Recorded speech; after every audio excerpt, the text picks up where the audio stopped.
If this is your first time visiting Japan, this video has everything you need. How many days should you stay? What are the local manners? Will people understand English? Can you even use a credit card? If you plan your trip without knowing the basics, you are gonna miss out. In this video, I will cover everything you need to know for your first trip to Japan. Hi, I'm Kota from Howzit Japan. We've guided over 1,000 travelers around Japan and they all struggle with the same things. But once you know a few key tips, your trip gets a lot more comfortable. Alright, let's get started. Let's house it.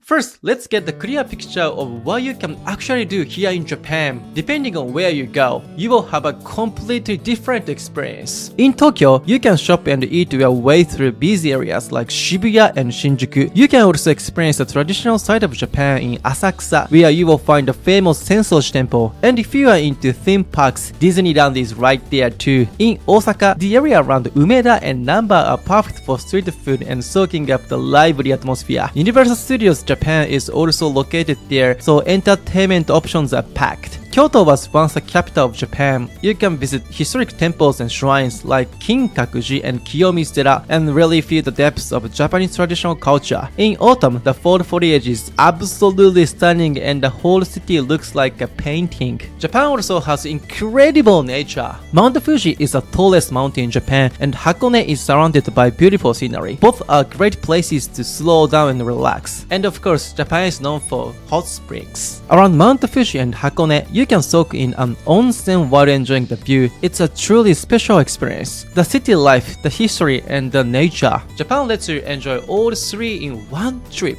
And that's what makes it so special. Next, let's talk about where to go and how many days you will need. If this is your first trip to Japan, just use these 3 patterns as a guide. If you have 3 to 5 days, spending it all in Tokyo is a great choice. Tokyo has so much to see that you need at least 3 days to really enjoy it. You will probably walk 10,000 to 20,000 steps as a day, so comfortable shoes is a must. You can also take a short trip from Tokyo to Yokohama or Kamakura. Yokohama has a great port city vibe with delicious food, and Kamakura has historic temples and shrines and a really calm atmosphere. If you have 7 days, add Osaka and Kyoto to your Tokyo trip. These 2 cities are close to each other, so spending about 1 day in each works well. If you want to visit Disneyland or USJ, add 1 or 2 more days so you are not rushing. If you have 10 days or more, you can add 1 more destination on top of Tokyo and Kyoto and Osaka. If you want nature, go to Mount Fuji or Hakone. If you want a resort feel, Okinawa is a great pick. In winter, Hokkaido is perfect for skiing and snowboarding. And if you are a foodie, Fukuoka is absolutely worth the visit. Match your destinations to your numbers of the days, and it will be more easier to enjoy Japan. Next, let's talk about manners and rules here in Japan. Japan is a very safe and easy country to travel in, but Japanese people do take public manners seriously. Being aware of a few things will help you have a much smoother Japan trip. First, on the train, the general rule is to keep things quiet, avoid making phone calls, and keep your voice low when you are talking. Second, trash cans are not very common in Japan. The basic rule is to hold on to your trash and take it home with you. Carrying a small plastic bag is really handy for this. For plastic bottles and cans, you can usually find bins near train stations and vending machines. Third, be careful with eating while walking. In some places it's fine, but generally it's more common to stop and eat in one stop. That way, you can also throw your trash away at the shop before you leave. Finally, sitting on the floor in public is generally not well received in Japan. Try to avoid it, especially indoors or in public spaces. If you are tired, look for cafes or restaurants where you can sit down and rest properly.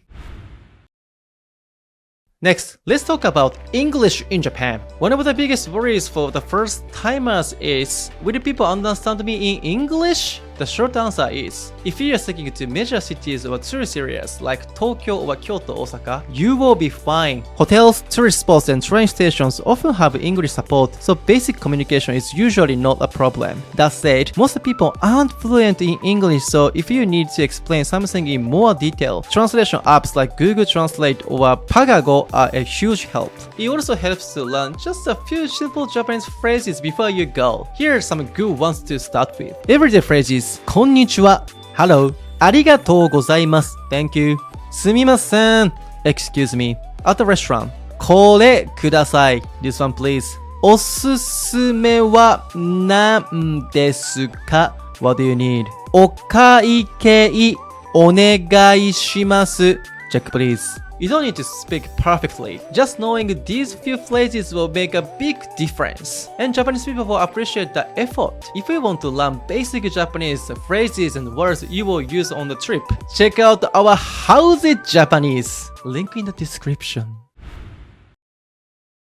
Next, let's talk about money. Credit cards are accepted in a lot of places in Japan, but cash is still important. Smaller and more local shops often only take cash, so it's a good idea to have some on you. One thing that will make your trip a lot easier is an IC card like Suica or Pasmo. You can use it to pay for trains, buses, convenience stores, vending machines, and even coin lockers. It's incredibly convenient. You can pick one up easily at the airport or any major train station, so I would recommend getting one as soon as you arrive. These are two types of Suica card that you should know. The regular Suica requires a 500 yen deposit, but it has no expiration date and you get the deposit back when you return the card. The welcome Suica has no deposit, but it expires after 28 days and you will need to use up the remaining balance before then. If you have an iPhone, you can also add Suica directly to your Apple Wallet. Just tap the plus button, select transit card, and top it up. You are good to go. If you are traveling with kids under 12, it's worth getting a children's Suica as well. Train fares are half price, which saves you quite a bit. You will need a passport for age verification when you will purchase it.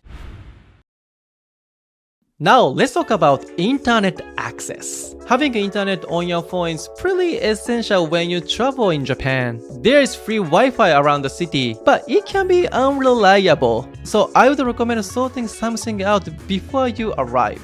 Your two main options are eSIM or Pocket Wi-Fi. eSIM is great because you can set it up directly on your phone with no pickup needed. It works right away. If you didn't prepare one in advance, you can also buy one at the airport, Don Quixote, Big Camera or Yodobashi Camera. I've linked a recommended eSIM in the description, so please check it out. A Pocket Wi-Fi is a good option if you want to share data with multiple people. Just keep in mind that if your group splits up during the day, only one person will have the device, which can be a little inconvenient.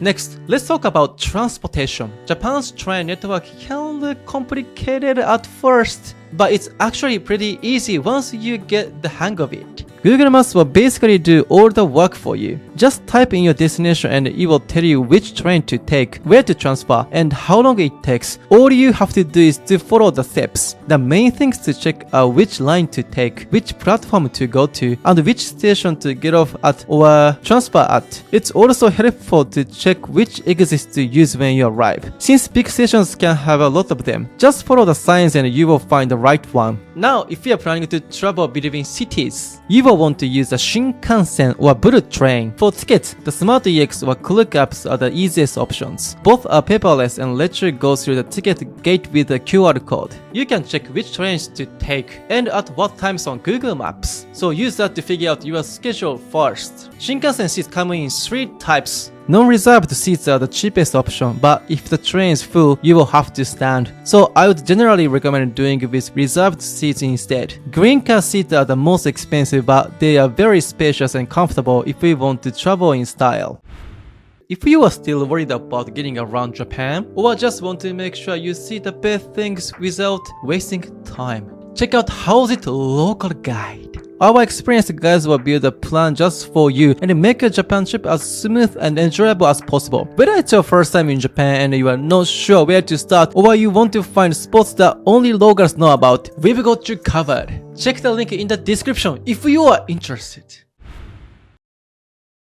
Last but not least, let's talk about what to do when you first arrive in Japan. After you land, you will go through immigration and pick up your luggage. Once you are out of the terminal, you have a few options for getting into the city: train, bus, or taxi. The train is the best option for most people. It's affordable, reliable, and gets you there on time. If you arrive at Narita Airport, your 2 main train options are the Narita Express and the Skyliner. Both take about an hour to reach central Tokyo. The Narita Express goes directly to major fare stations like Tokyo, Shinjuku, and Shibuya, which is really convenient. The fare is 3,140 yen, which is around $20. The Skyliner goes to Nippori Station where you will need to transfer, but it's a little cheaper at 2,580 yen or about $16. Buses also take around an hour to reach the city center, but they can be delayed by traffic. So leave a little extra time. Fares range from about 3,100 to 3,600 yen, which is roughly $20 to $22. You can buy tickets at the airport counter. Taxis are available too, but they will run you around 23,000 to 25,000 yen, which is about $444 to $159. That's quite a bit more, so most people skip the option. If you are ever unsure, just head to the airport information counter. They can help you in English, so don't hesitate to ask. So that's everything you need to know before your first time to Japan. It's a lot, but just knowing the basics can save you a lot of time and energy. Feel free to save this video so you can watch it again in the future. If you like this video, give it a like and subscribe. See you in the next video. No. Oh, we will see you in Japan. Bye. How's it?